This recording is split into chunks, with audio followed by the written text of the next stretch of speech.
So anyway, how many of you have participated in this year's King Architecture Trophy? Just to give me an idea. Yeah, I think fairly a lot of them.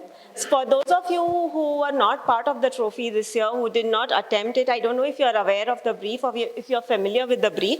The brief was titled Look Again, Gender Binaries. So before I start, I'll give you a background of where we are coming from. I'm part of Studio Matter, like I said. Our thinkmatter.in is our primary publishing platform. It's an online portal for archiving thought on architecture. Meritlist.com is an online portal for the merit list, which is a peer-to-peer review program. InsideReview.in is an online extension of this journal that we do called Inside.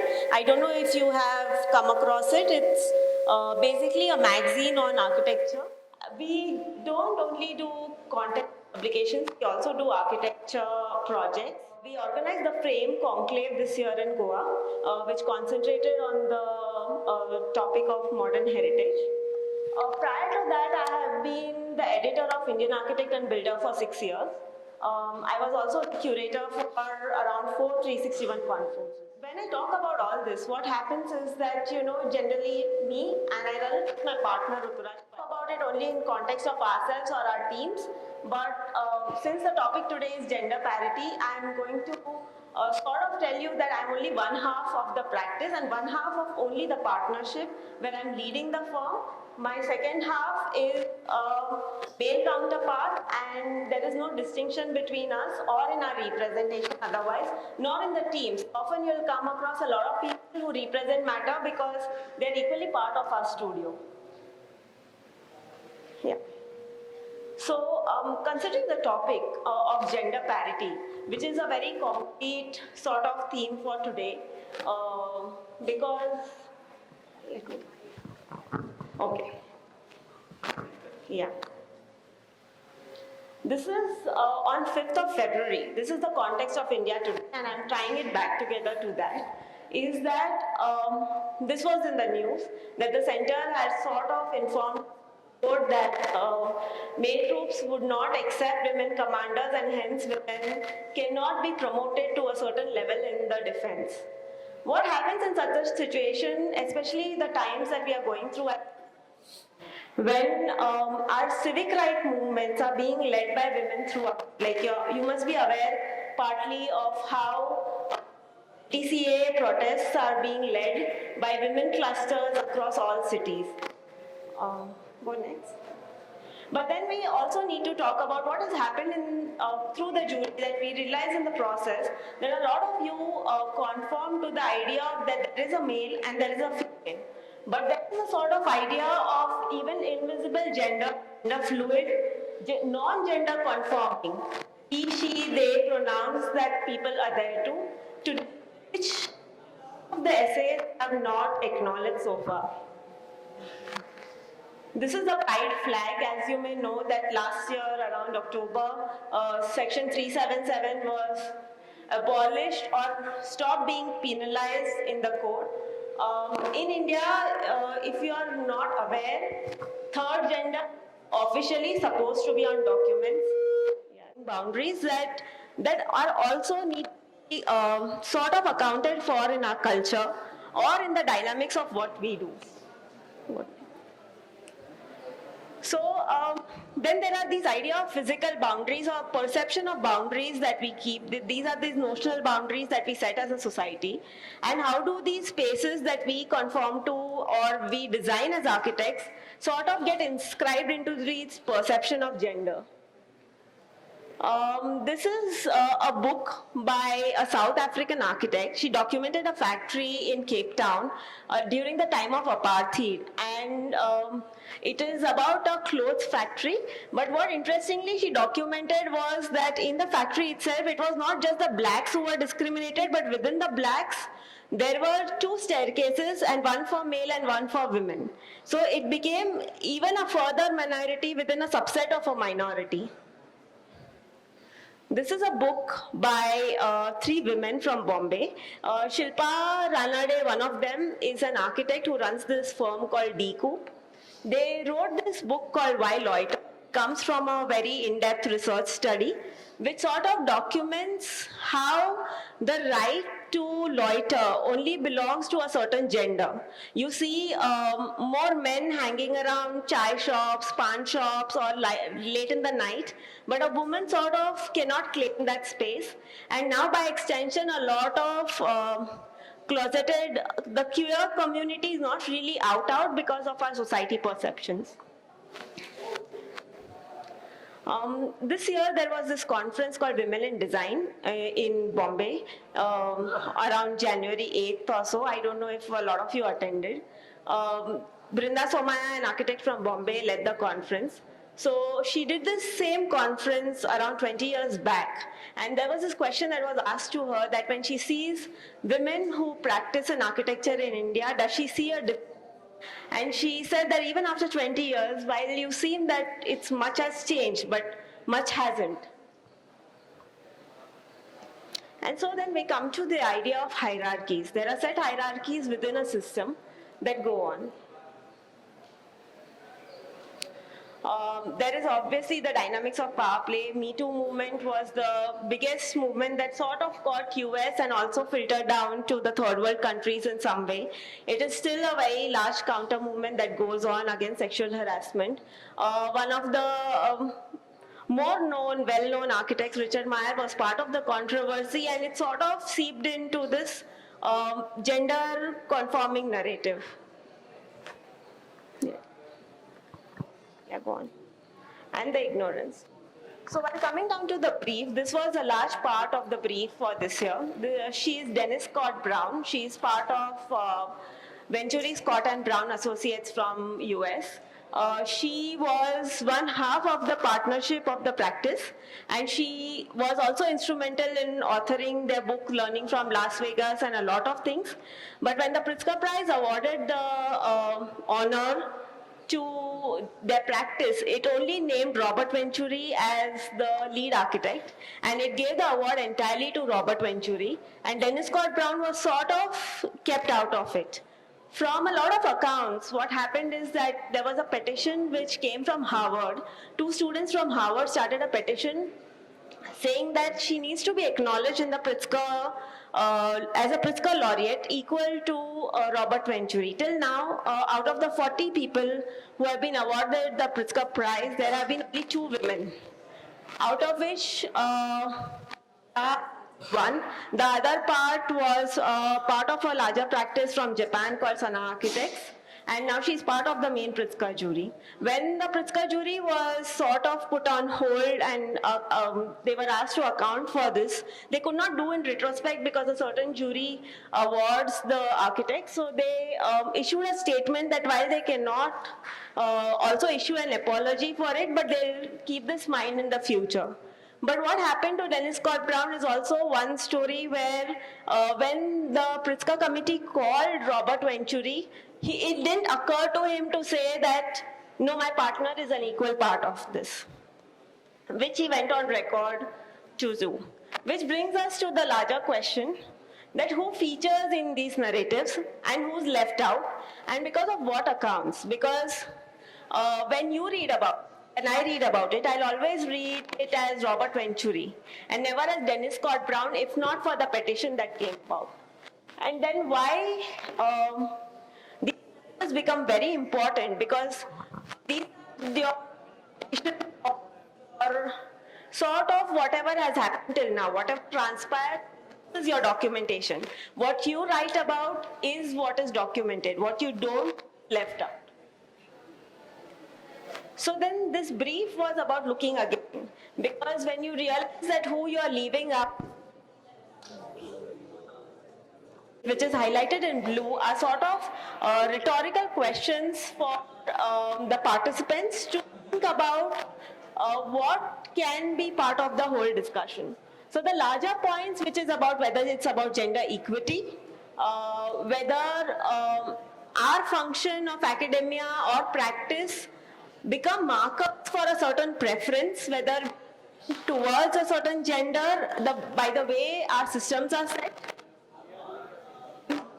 whether these distinctions sort of make the identity of our practices in India, sort of reflects in a lot of essays that have come through, it sort of reflects, if we have a discussion after this, which I intend to do, is where if I ask you to list down how many women architects you know, they are very easily countable. And then to go on to list down whether you know anyone from the queer community is quite open about it, might be more sort of more detrimental as an exercise. So what happens in this is that, is this conduct sort of encouraged in some way? And if you can identify as writers or authors, what is it that makes these strong? More than that, so the brief also looked at reading of gender across, whether it was at site, whether it was in practice, in an educational system, whether there are constituted hierarchies that you can sort of make out, because you're also living it as an individual person from your own evolved identity. You come from a certain upbringing, you come from a certain background, you live in a certain city where the cultural dissonances make who you are. And that sort of also makes you feel that you're reading into it a little more dicey. And then also to whether you should go beyond the reductive scales of what is the gender, whether it's a male, female, and how does it look at it. And whether your writing can be discursive, polemical, or analytical. And we'll come to that part later. And there was a big conditional part to it where sort of we put in this idea more reinforcing that while we are calling it binaries, it is not to be looked at as a binary. It's not just male, female. Any gender would have been applicable. You could have skewed it also, and the male counterparts are sort of underrepresented in some way. Go to the next. Common themes, whether taken from a certain references, especially from Madhvi Desai's book of Pedagogy and Practice. Common themes included something like society and perception, because there was a very general understanding of that how the Indian society treats women in general, a very traditional idea to it. There were many common examples: Dennis Scott Brown, Lipre, Shanting, similar. Hannah Rosenberg's work was quoted the most, which also largely defines how much the area of research went from the participants. Because if everyone came up with the same thing, either there are two reasons. One is that there is nothing beyond it, or two, the investigation was only sort of skin deep. Then this largely bind themselves to definitions, that what is equity, what is equality, that sort of context setting was going through a lot. If you are having a 1500, say, understood in a very refined manner, which didn't come through. There was also an insight into the profession more.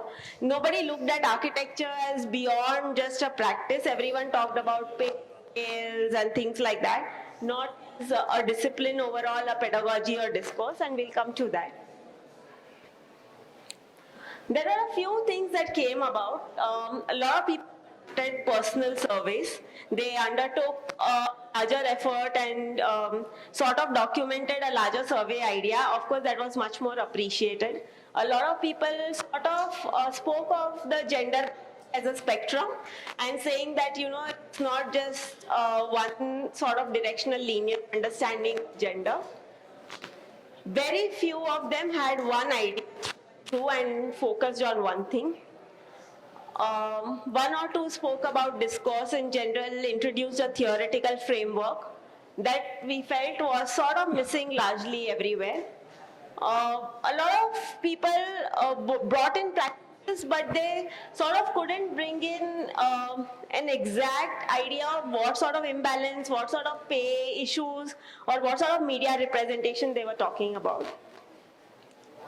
So then, considering our evaluation process, we were thinking that maybe there is an idea to it that we can reinforce in this post-review session, how to go through a brief and how to respond to it in a very concrete way. So when someone says writing architecture trophy, Now, there are many, many ways to look at it, but let's forget the writing part and just look at the architecture part. When we speak to students of architecture, your understanding about architecture refers to what you know of it as you being space designers or building designers. As you grow into something, you sort of think of yourself as placemakers in some way.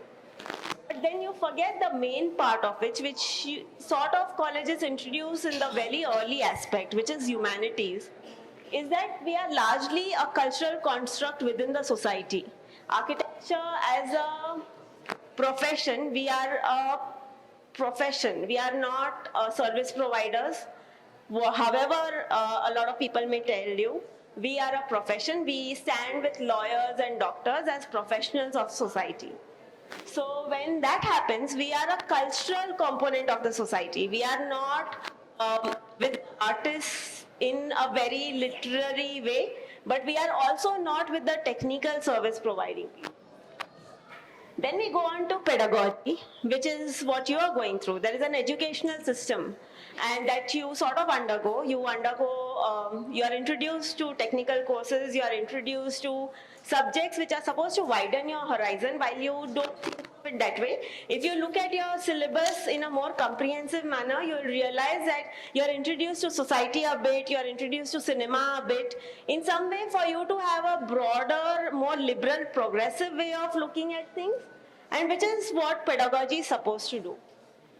We are a discipline. When they use words like multidisciplinary, interdisciplinary, architecture as a discipline has a certain idea of what you call fraternity, and these are very important words. You can go back and understand the distinctions, and when you are interested in writing, you'll realize that no two words mean the same.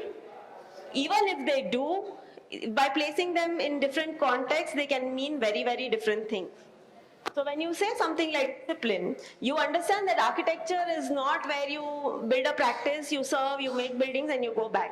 When architecture is viewed as a discipline, we start looking at what's the contribution that architectural fraternity in India is making. Something like that. Practice. Practice is more self-oriented. I have a practice, my practice operates in a certain way. Hafiz Contractor's practice operates in a certain way. Charles Correa's practice operated in a certain way. There are things like that. So practice is a very individual word. Discourse. Discourse is what, I don't know how many of you participate in forums, how many of you look at the smaller kind of discussions that go on in the country, but the architectural fraternity in India is very, very small. All of the architects majorly know each other. At least the larger practices do, who actively write, who actively debate, who actively give lectures. And there's a sort of common understanding of what is good architecture, what is a good architectural practice, what are the issues that we commonly fight against, or what are the issues that we commonly write against, is a very common understanding. So then this idea of this cultural constructs come into place, that if I start endorsing as a discipline a certain architecture, like today you are in the film city, and right now you're looking at it because it's a temporary place, you sort of enjoy it, you're probably taking selfies against the random things that are coming across you. But imagine if this was the city, or this was an architectural building, how would you react to it? Would you critique it? There is this very famous building right in Hyderabad, a fish-shaped one. Everybody reacts to it, right? Everybody has this face that you made, and so it's sort of that. That means that we have a common understanding of what is good architecture, what is not. Or whoever is building it is sort of the other and we are the other.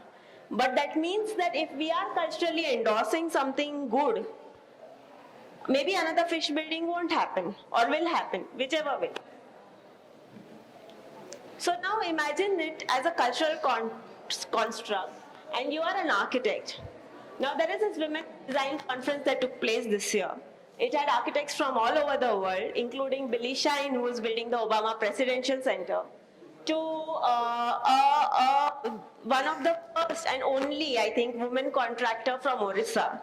There was a weaver who was from Gujarat, who earned some 200 rupees a day, who was also on the stage. There was Matathon, who was the executive director of Pritzker Prize Committee. There was the editor-in-chief for Architectural Record. So there were all kinds of people. This is one forum. This is the other subset of your own profession, which is the construction workers. By large, till date, documented and undocumented, they are paid much, much lesser than their male counterparts, and it's a fact. In fact, one of the speakers at this conference was this person from Mahila Seva Samaj, who are teaching women to do more skills so that when they sort of print a certificate and go back, the contractor will say, okay, I'll give you 100 rupees extra. And you have no idea how much it takes to sort of earn that 100 rupees extra per day. So within this, somewhere is you, because you are right now a student and you'll grow on to be something more. But when you're writing about something like gender binaries in architecture, your spectrum is this, from here to here. How you place yourself is very, very important. So then, where do you place yourself when you're writing? And who becomes the subject? Much, much considered when you are participating in a writing competition. Because what is your subject of inquiry becomes very important for me to understand that what is your immediate radius of understanding. So whether you're looking at the profession, whether you're looking at your institution or the institution of architecture, whether you're looking at spaces, places, whether you're looking at one person, whether you're looking at people, society in general, a lot of things can come in. Like this is the broader scope that I'm telling you, that if I give you the brief again and ask you to choose one of them, probably you will say, okay, I choose this and I'll write about this. What has happened in the brief responses is that most of you have forgotten this inquiry aspect. And you have gone on to generally describe that there is a binary and why there is a binary and where can you see the binaries. You have not gone on to identify your subject.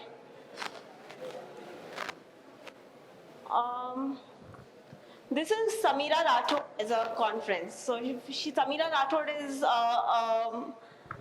she runs a practice called Samira Rathod Design Associates in Bombay. She is quite well known as a woman architect in India, which is one of the things, because the idea of being a woman architect in India is the sad part that you are not an architect or a well-known architect in India, you are a woman architect in India. And this is Billy Shine, who sort of said that if I had to choose between a good architect and being a horrible person, I would rather be a bad architect. Samira Rathod's take was that I don't subscribe to the discrimination because I was not discriminated against as a woman ever, because it's her upbringing. She was always raised as a child and never a girl child, and that has made a lot of difference to her. Me personally, and I would tell you that, is I have never been discriminated against as a woman architect in India, not at site, nor in my practice. I am an equal partner, nor in forums like this. I represent. Whether I'm a woman or not, I don't think it's ever come into question, but I come from privilege. And that is something that I recognize and acknowledge. So then why writing and how is the question. So in the first sentence, that while much is written on architecture and design in our cultural spheres, it is becoming increasingly rare to come across texts that are pertinent and comprehensible. This pertinent and comprehensible become important words because A, pertinent is importance of something or relevance of something. And comprehensible because most of you are probably reading a lot of visual information that you come across in your phones, and it becomes sort of 10 architects to look out in India, or a good project, and you'll probably see someone like Samir Padora's project and you read about it. But it's not that, you know, you don't know who's writing it and how they are writing it. Go back. The second point is that complex ideas are being discussed, but texts must engage with the necessity of articulating thoughts for dissemination. That is a very important point because the necessity of articulating thoughts for dissemination means that Where you have an audience, who is your audience has to be very, very important. Who are you writing for? If you're writing for students, you will not write the sentence like I wrote here, right? How many of you understood that sentence fully? Yeah, so that sort of says, because very few did, and because I made it utterly complicated by putting random words. I could have just used very simple language and I said that please identify your audiences and write. Writing in architecture can be a powerful tool to reflect and to provoke. We rarely come across texts which provoke. I don't know if you have theory in architecture in school, but there are very few texts important to read about how there are sort of contrarian views to be discussing something. But what people forget that a preceding layer to writing is critical thinking. When I was very young, and I was probably your age when I started writing, I applied to a magazine, Indian Architect and Builder, which later on I became the editor of. I wrote to a managing editor then and said that I want to apply, but I have no experience. And I want this magazine, but I don't know how, because I know that I am fairly fluent with the language. I have a good command on words. And he said, I don't know why people make a fuss about all these words, etc. If you have ideas, you can write. So do you have ideas? I said, I'm not sure yet. So he said, come on, we'll find out. And I did it, and I found out. And that's the thing, because ideas are the important layer. They are not about how well versed you are with the language. So please understand that even when we are evaluating your essays, we are looking for ideas. We are looking for your comprehension of something. We are not looking for fancy words. We are not looking for anything specific other than the fact that you chose a subject and how well you explored it and how well you communicated it to an anonymous jury. Yeah.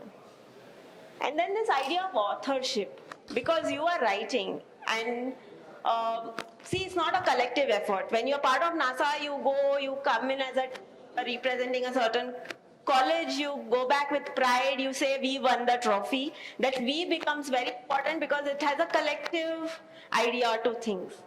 When you're writing something, and especially after this, is that you wrote it, and that you is the underlining part, because when you wrote it, you will be held accountable for every adjective, every word that you put in, every wrong idea that you place, or every right idea that you place.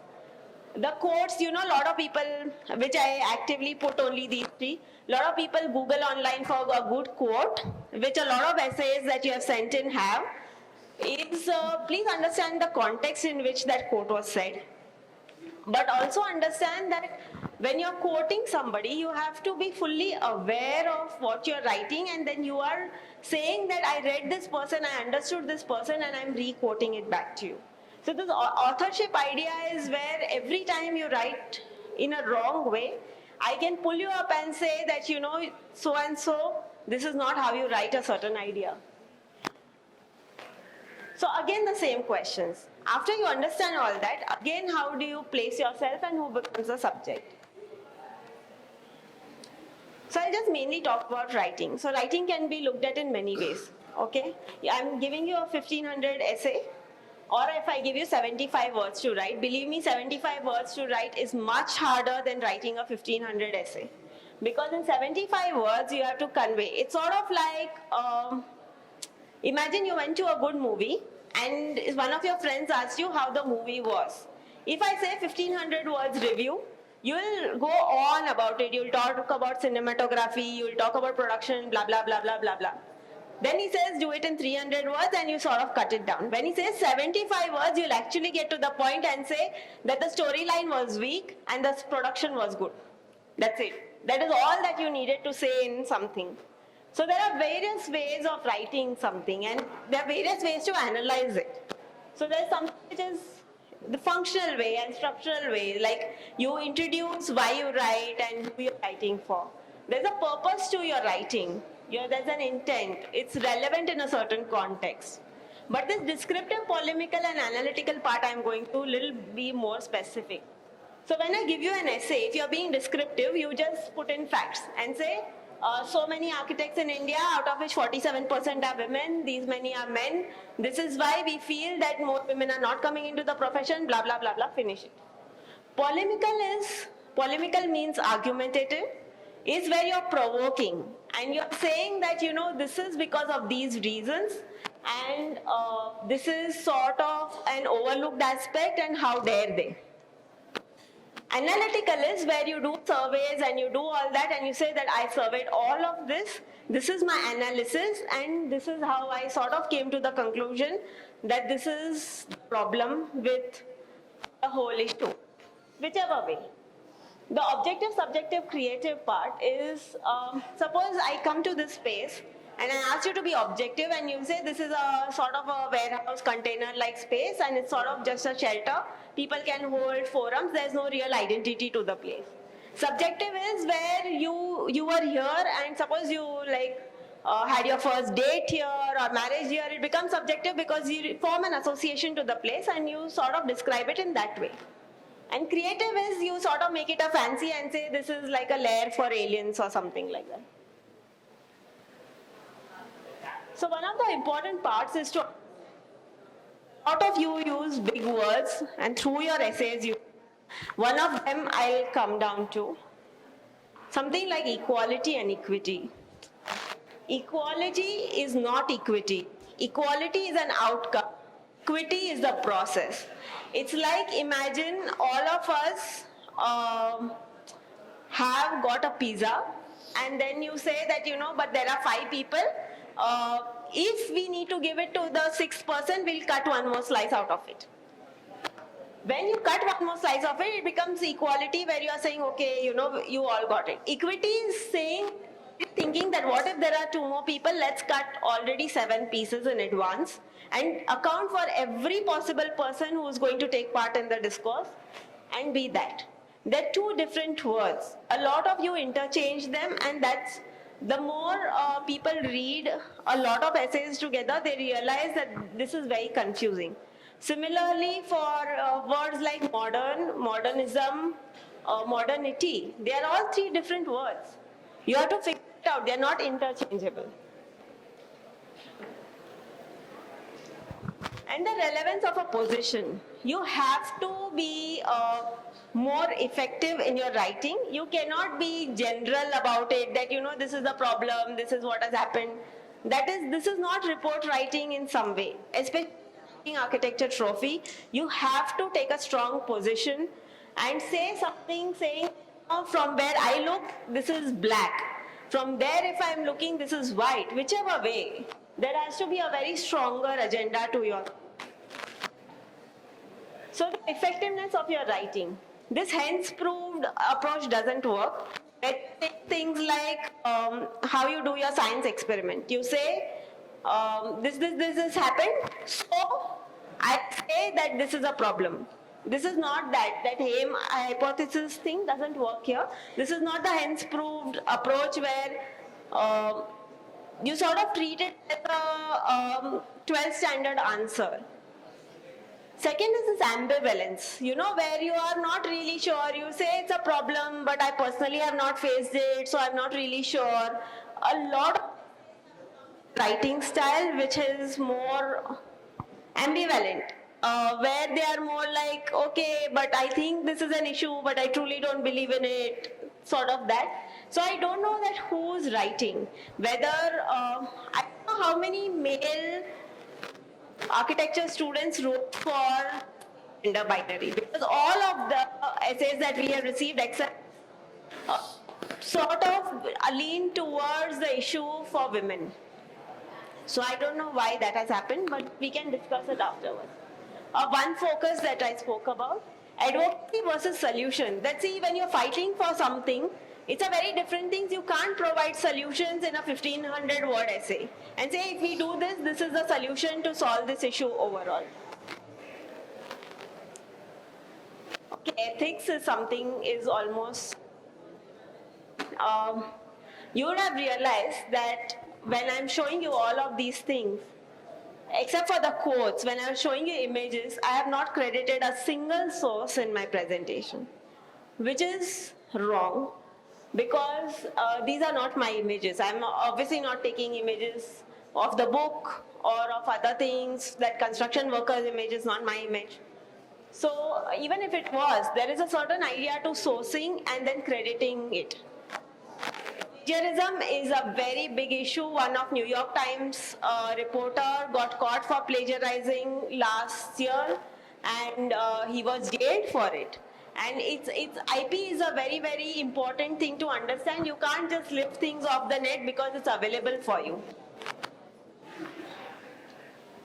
Some of these, the four things, I just am going to these are theories which are important for something like this, where I'm giving this to you as an example, saying that if you're writing about gender or you're writing for this brief, doesn't mean that you have to write issues verbatim. You can take a theoretical framework and you can say that there is something like Michel Foucault is a philosopher, and he talks about how culture is produced through power play. And you can use frameworks like that and say how power is the main thing and how hierarchies are made, and then you can give examples. Or Beatrice Colomina is a professor from Princeton University of Architecture, and she writes about how Le Corbusier, Mies van der Rohe all privileged a certain idea of the male, like the modular man, and that has become the norm. The representation of scale is something similar to what I told you. Till now, whatever scales are used in architecture are for the anthropological male, not a woman understanding. Politics of the profession, something that comes up and has come up a lot in your essays, is something like where women are told that they can become good interior designers, and that may be a good profession.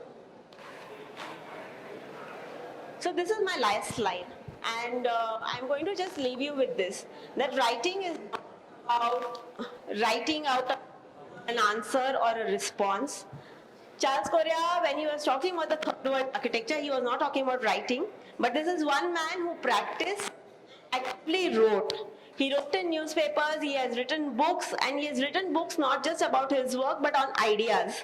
And that is a takeaway for you today, that writing is about A, ideas, and two, that it is only as big as the questions you ask.